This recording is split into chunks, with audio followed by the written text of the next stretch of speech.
This is Martin Giles of the Guildford Dragon News, and I'm very pleased to welcome back to the Guildford Dragon News Zoe Franklin, the MP for Guildford. It's good to see you, Zoe. Good to see you, Martin. Right, so it's a year now since you got elected as an MP, Yeah. and no doubt you have reflected back on that year. If you could live that last year over again, is there anything you'd do differently? So one thing which is out of my control slightly, and I try to think, I may have spoken about this before.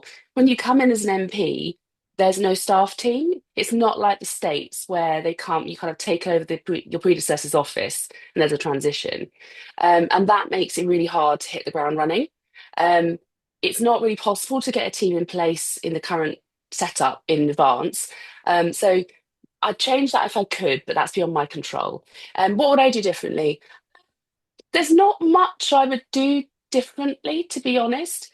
I think I might be a little bit kinder to myself in the early days in terms of maybe getting little bit more sleep.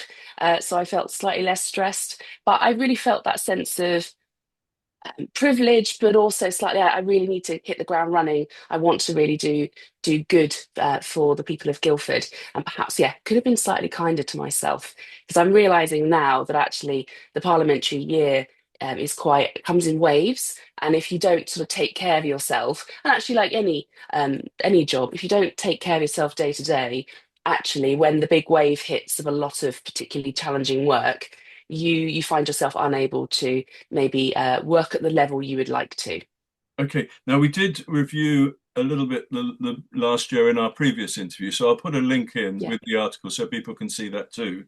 And perfect. we may have covered this in the last interview, but how have your family, what's the impact been on your family? How have they adapted? Are they happy? They are. I mean, it was going to be a big change for them all, and I think I've shared before. My sons are in their mid to late teens, so they've already started that journey to a bit more independence. But it's put it on roller skates, so to speak, and they've become even more independent even more quickly. My husband has kind of done the swap with me, so I was the primary carer for the last 17 years. Chris is now that primary carer, and I think we're doing all right, and I think my other half would say the same. Okay, good. Well, that's good to hear. Now, when you got elected, and I interview you, you've given yourself three objectives: a fairer deal for Thames Water customers, the lifting of the two-child family allowance cap, and getting more NHS dentists. How Yep. far, how much have you been able to achieve against those objectives? So clearly, haven't been able to completely fix those things, but I feel very strongly that I've fought the good fight and will continue to do so. So when it comes to Thames Water, it's very much a collaborative effort with colleagues in the Lib Dems. We are by far the harshest critics. Fair in our criticism, but also the harshest critics of Thames Water. We continually challenge them on the ground. We also have raised a number of changes to the relevant legislation as it's been going through, which was sadly rejected by the government, which would have done things like criminalising water bosses who fail to fix the problems. And obviously that's the extreme escalation point, but I think it's relevant.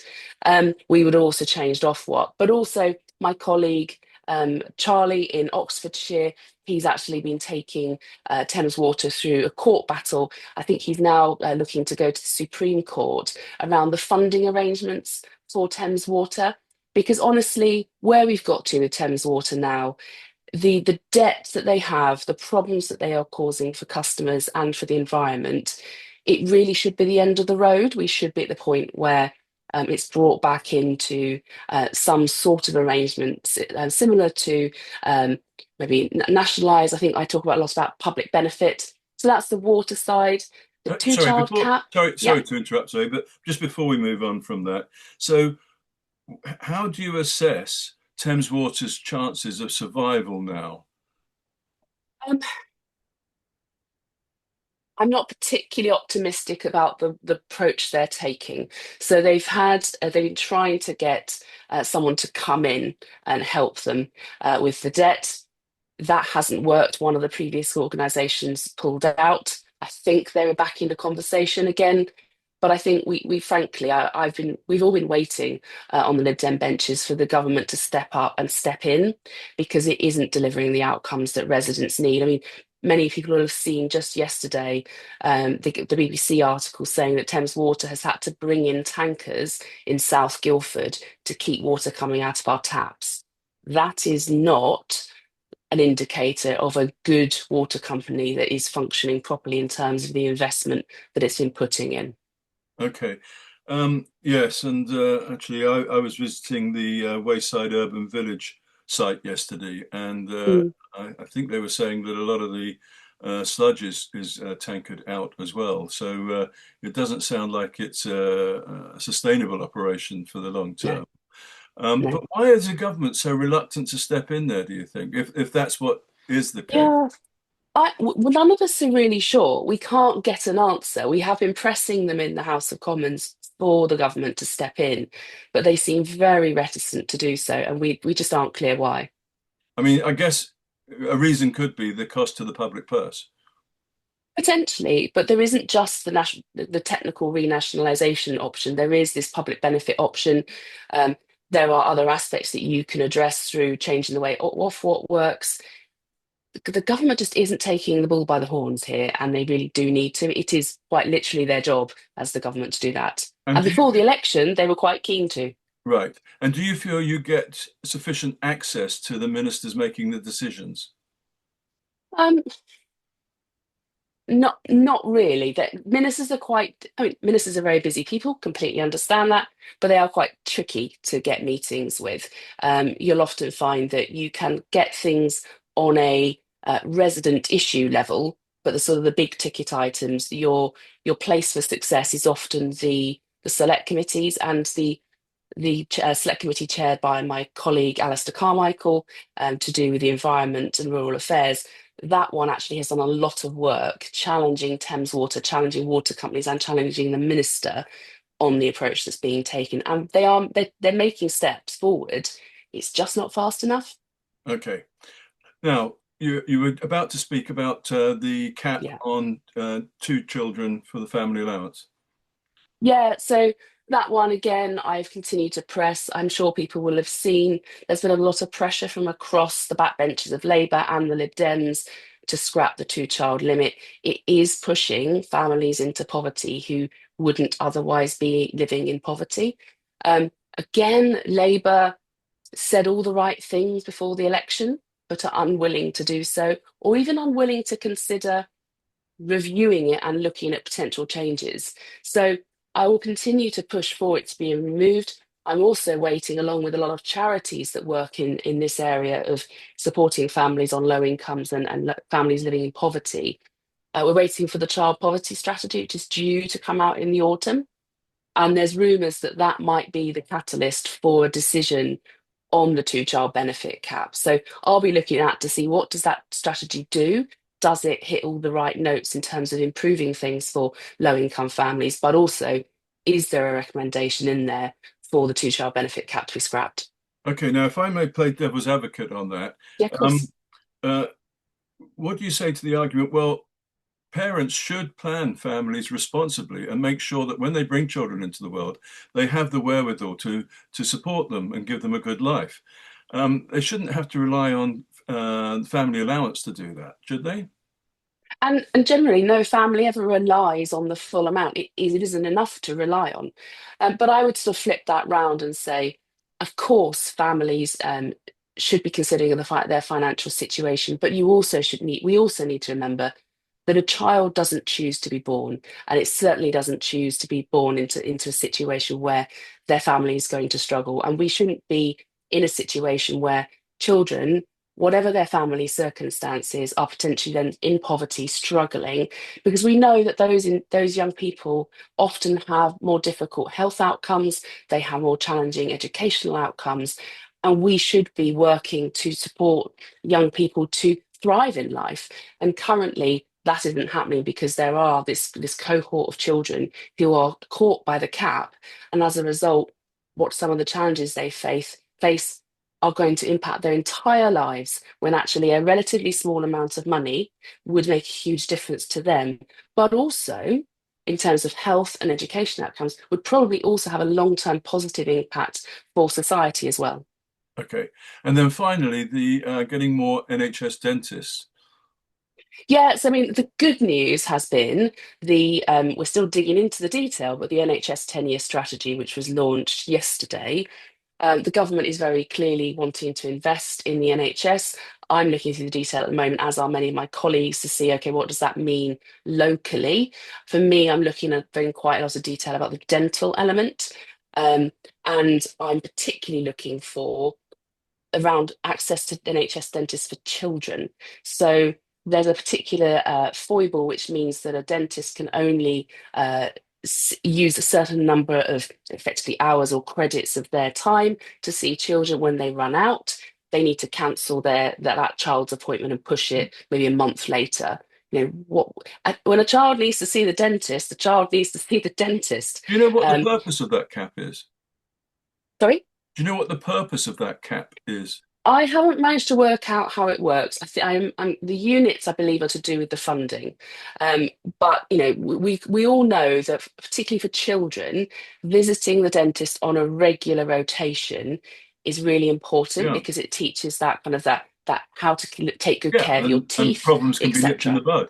Yeah, yeah, Yeah. absolutely. So, yeah, looking at the detail to see about that, because I know there are dentists in Guildford that really, really want to be able to provide great NHS dental support for children, but currently aren't quite able to do so because of the way that it's sort of set up. Well, I think a lot of people would wish you good luck with that one in particular. How much, sorry, I beg your pardon. Moving on to some other topical issues at the Yeah. moment in the news. We had the crucial vote on the welfare budget. How did you vote and why? So I voted against the welfare bill for a couple of reasons. So I was going to vote against it in its original format for two reasons. The changes are so significant that it will push individuals with disabilities into poverty. Then the government made some changes to try and satisfy its backbenchers who put in a reasoned amendment, and that reasoned amendment basically would have killed the bill. It would have, if voted for, would have scrapped the bill completely. So they made these changes, but actually they then created a two-tier system. So people who were already on the bill and who are already getting support under the bill would have continued on their current level. But anyone getting support after a certain date would the new rules would have kicked in. So you'd have had people with exactly the same disability potentially receiving different amounts of money, deeply unfair and inappropriate. And I had a lot of emails. I've spoken to a lot of people across Guildford, charities and organisations that work with individuals with disabilities and people with disabilities themselves, who'd set out to me really clearly how, in particular, the PIP changes would have left them out of pocket and potentially unable to go to work. And that's the whole point of PIP. It's actually to support you into being able to work. And we all want individuals with disabilities to be able to work. So, and then ultimately, the government then continued in the chamber during the debate to amend the bill. So when we're all, I mean, in fact, there was a Conservative member who actually said, as a point of order during the debate, what are we actually voting on? Because the government had changed it so much. So I voted against, and I've had a lot of feedback from residents who had written to me before saying thank you so much. It's now coming back next week for what's called a committee of the whole House. So instead of going to a bill committee where a small group of people go line by line, the whole of Parliament will be able to be in the room and dip in and out and hear the debate. And then there'll be that vote on Wednesday about the new bill, which currently we haven't seen. But the welfare budget for the country seems to be increasing inexorably. How can we tackle it? Because no one wants to deny worthy causes payments where they're clearly due. But at the same time, the argument goes that we want people to stand on their own feet wherever possible, and it's good for them surely to be in well-paid employment rather than in receipt of government benefits. It's a very tricky issue, isn't it? But but It but do you is. think we're on the right trajectory at the moment? So I think there's a couple of things to unpack there, Martin. So you referenced the desire to enable people to work. And that actually is why PIP is so important and why the changes the government was suggesting to PIP are so problematic, because the points-based system and the changes to it would mean that people who currently get help, which enables them to get out the door in the morning and go to work, wouldn't get that and then potentially wouldn't be able to go to work. So that's part of it, is the changes to PIP. I think we also need to reflect on one of the reasons, only ones I think that the welfare bill is continuing to go up, is actually it's particularly gone up since COVID. And I think we as a nation need to reflect on the fact that the impact of COVID wasn't just the time of COVID. There are people who are continuing to suffer the consequences of COVID and therefore need some support. And trying to then work out how are we going to deliver that support through NHS, but then through the benefits system is really important. And then in terms of, yes, the government have very clearly said there's a funding gap and it needs to be closed. As Liberal Democrats, we think that there is a better way to help close the gap, because the problem with this bill is it puts the burden on the people who can afford it least, the people who are struggling. And actually, for example, we would be looking to close some of the tax holes, which we still have in the UK, which means that some companies manage to not pay the tax they probably should. And of mental health issues, another example of, we've talked quite openly about the fact we would like to put more tax onto social media companies who actually cause quite a significant amount of the problems in relation to mental health Mm. issues. So there are different ways to address it. And I'm not going to pretend that I have the full list of how I would break down how to address the gap, because that is the role of government, who have all the detail. But we think that they are taking the wrong approach as to who they are placing the burden of responsibility on financially. But do you acknowledge that there is a danger of creating a dependency culture, and that, we can kill people with kindness if we're not? I know that's an exaggeration and perhaps not the right way to express it, but we shouldn't encourage dependency, should we? And we don't. And I think it's also one of those things that most people do not choose to be on benefit. When you speak to people, and I speak to a lot of people who find themselves in these circumstances, they want to go to work. And universal credit is a relatively complex benefit. And PIP, as we've already spoken about, is relates to getting people back into work. So I think the bill took the wrong approach to a problem that we do need to solve and look at. And it'll be interesting to see what the government do next Wednesday. Okay. Right. Now, next on the list is the UK's relationship with Donald Trump, Yeah. mainly managed through the Prime Minister's relationship with him. How now your leader, Ed Davey, has been very critical of Donald Trump uh, Mhm. over the last few months. Do you think the Prime Minister's got it right? So you're right. We've been very critical, and I think appropriately critical of Donald Trump. I think I would like to see more from the Prime Minister. I would like to see a more robust approach. I appreciate that there's a challenge to be had. Keir Starmer is the leader of the UK, and he's the one who has to go and meet with Donald Trump. And Donald Trump has a particularly fragile personality. You just don't know what Donald Trump you're going to get in No. any single moment. You also don't know whether the decision he made with you in the room will be Survive. stuck to 10 Yeah. minutes later. Yeah. So I appreciate the Prime Minister is in a very, very difficult situation, but I think he could be more robust. I think also he's pushed back on the Lib Dems quite a few times where we've said we need to invest better in our relationship with Europe. And we're not talking about going back into Europe. We're talking about a better relationship with our closest neighbours, particularly when you look at the current state of the world in terms of all the instability. We need allies, and Donald Trump is not a reliable ally. And the Prime Minister's pushed back on us as Lib Dems to say, no, no, no, getting closer to Europe in a relationship would cause a problem for our relationship with the States. That's not, in my view, and people much more experienced on this issue, that's not the right view. You can have both. You can have a good and robust relationship with Donald Trump and a close relationship with our closest allies across the water in Europe. And it's really, really necessary with all the instability in the world. But do you not think that there's a moral issue here as well as a material one? So, I mean, Mm. there is a. I think most people can understand that when the prime minister is going into a meeting, he has to bear in mind what's the welfare of the country, and what is the impact on our finances, for instance, if things go wrong. But at the same time, some of the things that are happening in the States and on the international stage, a lot of people would question the morality of them. So that is a trick. I mean, you've acknowledged that's a tricky balance, but do you think that they've got the balance right at the moment? Um, I don't think they probably have in terms of the moral aspects. I mean, I'm sure we could all name quite a few different problems currently in the States. And I'll name the women's rights issues, which I find actually, frankly, very, very worrying, because often where the States leads, other countries follows, including here in the UK.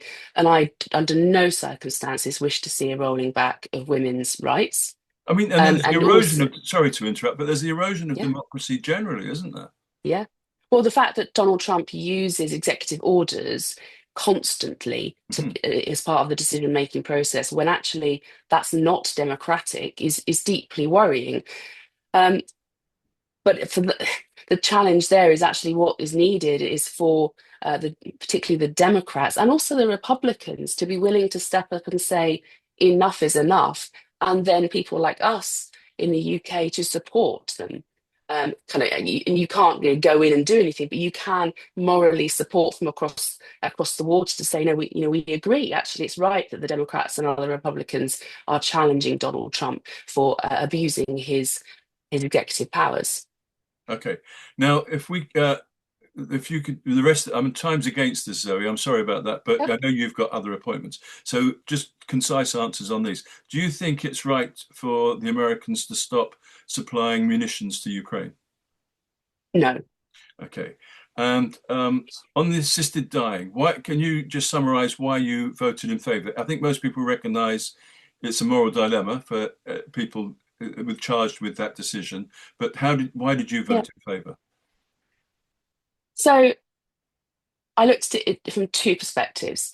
One was the concept as a whole, and I responded to anybody who wrote to me, firstly to say thank you for contacting me. I really valued everybody who wrote to me with their thoughts, their experiences, very, very powerful and helped me make that final decision to vote in favour.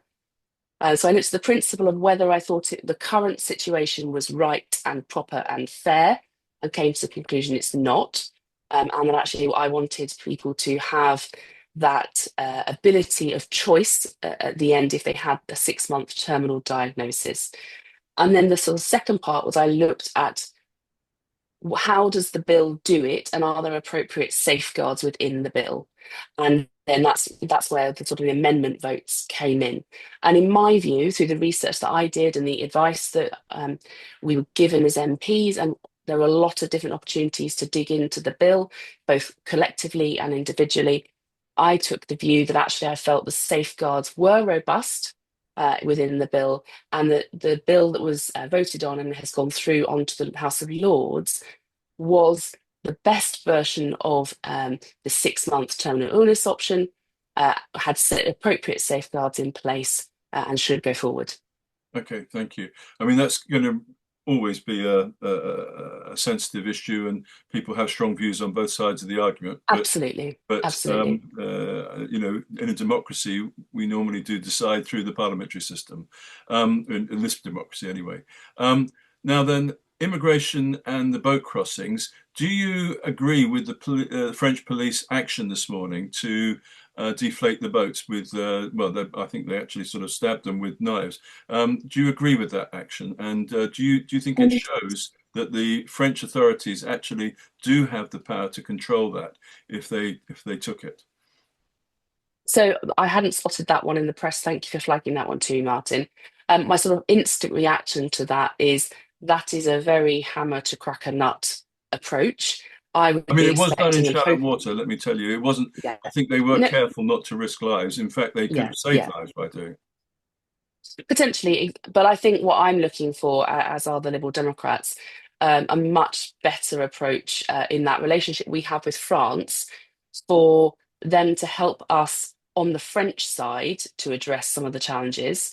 Um, and then also, we need to do better here in the UK in terms of having safe routes available so people don't ever feel that they need to take that desperate, dangerous trip across the channel. And I think we've talked about this before. Currently, there's only two safe routes available to refugees, and they are the current Ukrainian scheme.